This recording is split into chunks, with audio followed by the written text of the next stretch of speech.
In business, there's an expression, if you can't measure it, you can't manage it. That's true not only in business, it's true in athletics as well. And so today I'm going to make a case that you should wear a chest strap, a heart rate monitor when you roll. Maybe not every time you roll, but at intervals, periodically you should wear it so that you can begin seeing what it is that your body is doing when you're training. Do you know what your maximum heart rate is? Do you know what your average heart rate is while you're rolling? Do you know what your recovery is in between rounds? What is your heart rate? How much heart rate can you recover in between rounds? And if you don't measure it, well, you don't know. So let's talk about it.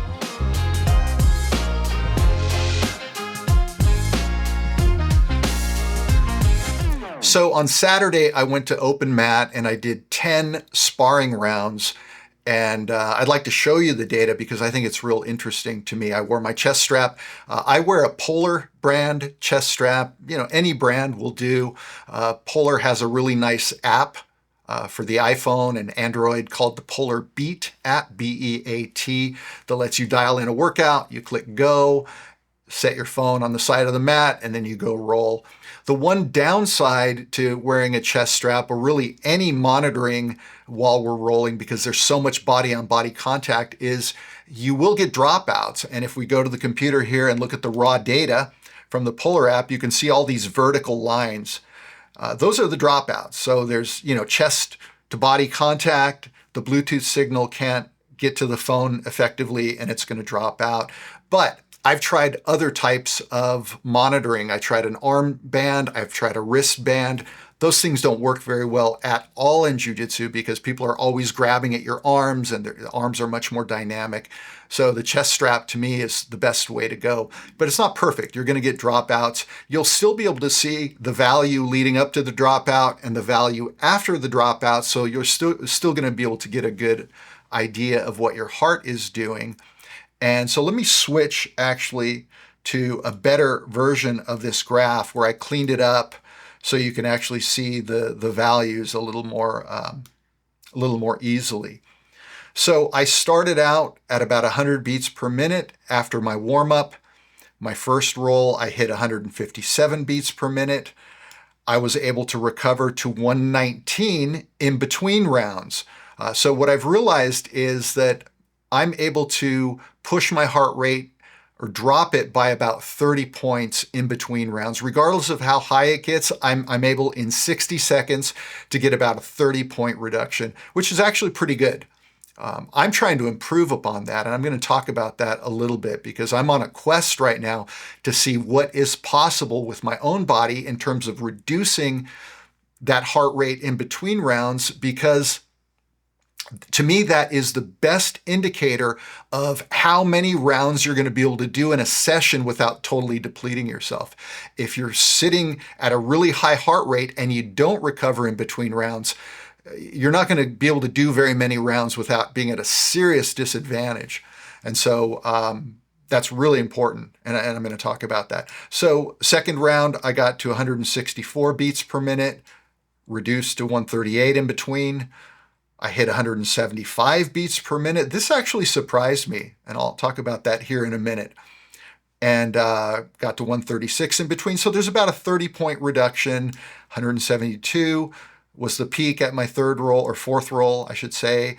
A 30-point reduction in between. I hit 171. After my fifth roll, I started only rolling every other round. And so here's my reduction. I was able to get back to almost zone 2 from 171 down to about 119, but that was a longer recovery period.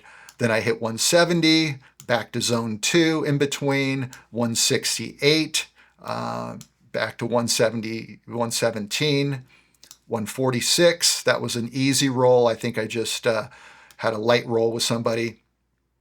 113 between, 156 for my ninth roll, got down to 98.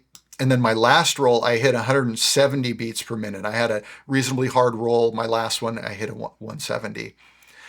So a couple things jump out at me, for me, about this. The first is that my maximum heart rate is that of a 40-year-old. So there's a very simple formula for determining what your max heart rate should be on average, right? As a trained athlete, as someone that works out a lot, you're going to have a slightly higher maximum heart rate. But on average, your max heart rate is going to decrease by 10 points every decade of your life. And the formula is you take the number 220 and you subtract your age. So if you're 20 years old, 220 minus 20 gives you 200. So at 20, you're going to have a max heart rate of 200 beats per minute. At 30, it's going to be 190 beats per minute. At 40, it's going to be 180. At 50, it's going to be 170 beats per minute. And at 60 years old, I just turned 60, your max heart rate is on average going to be about 160 beats per minute. But we can see here that I hit 175. And my perception, my perceived exertion during this training session was only that it was kind of medium hard. It wasn't a particularly hard session. I wasn't hammering all that hard. I wasn't, it felt to me, which is real interesting with training and fitness. As your fitness increases, you're going to find that your perception of how hard you're pushing is going to be lower and lower and lower, even though I'm pretty close to my maximum heart rate is. My max heart rate is 180 beats per minute, which is, again, that of a 40-year-old. Pretty good. I've been doing jiu-jitsu for 20 years. I've been, training my heart for 20 years, doing this at a, reasonably high level. And so I think my cardio is in pretty good shape, especially when you consider that my resting heart rate is in the 50s, generally, low 50s, even high 40s. When I wake up in the morning, usually my heart rate is 46, 47, 48, somewhere in there. And if you go look at a heart rate chart, a resting heart rate chart, and you correlate that by age, what you'll find is that as a 60-year-old, having a heart rate that's in the high 40s puts me at an elite athlete level. Now, I don't feel like an elite athlete because in jiu-jitsu, it's a skill-based activity. And, I think of elite levels as those, top competitors and those guys that are insanely good. But just in terms of my cardiovascular fitness, according to the standard data out there, I'm at an elite level. And so what surprised me was that I was hitting close to my max heart rate, despite the fact that it didn't really feel like I was pushing that hard. And I find that to be very, very interesting.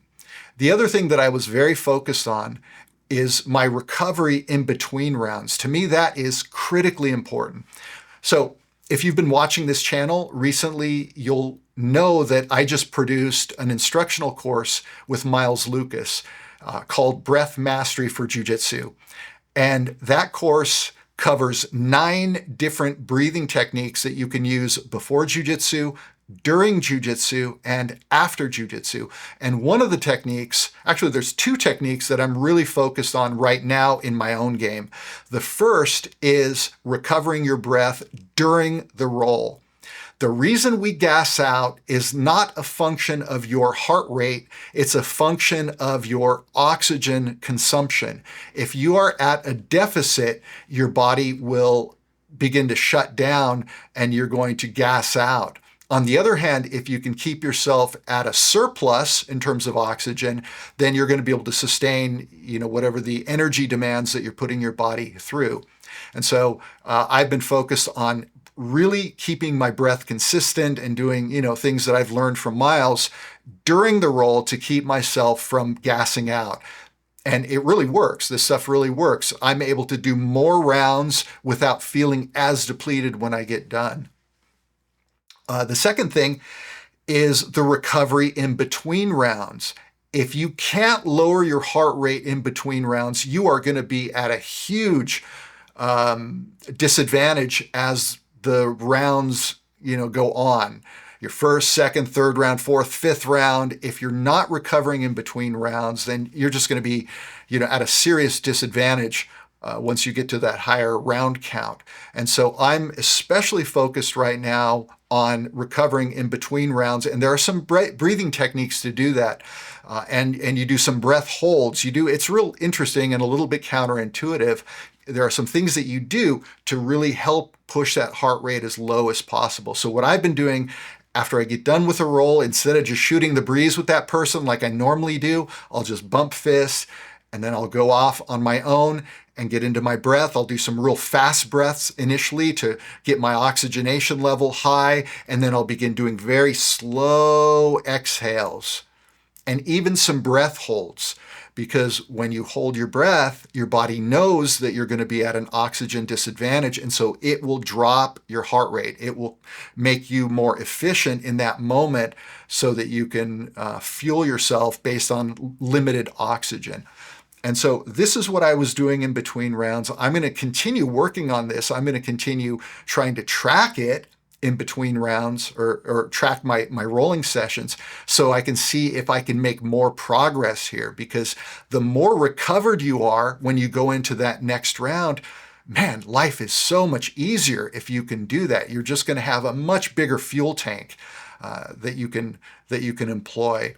And so, yeah, this is what I wanted to share today. This is not going to be a long video, but I did want to make the point that, again, like I said in the opening, if you can't measure it, you can't manage it. And, what surprised me most, honestly, was that my perceived exertion was that this was kind of a medium hard round. It didn't feel like I was pushing all that hard. It felt to me like I could push even harder, which is interesting considering I was up very close to my maximum heart rate. And that just shows that when you have a very, very well-conditioned heart that is used to the demands that you put it under, that your perception is going to be very, very different than the reality that you're going to see when you track it. So track your training sessions, not just your heart rate, make notes after class. I mean, we need data. We need data to be able to manage anything. And so I encourage you to do that. And that's it. That's all I got today. I look forward to talking to you next time.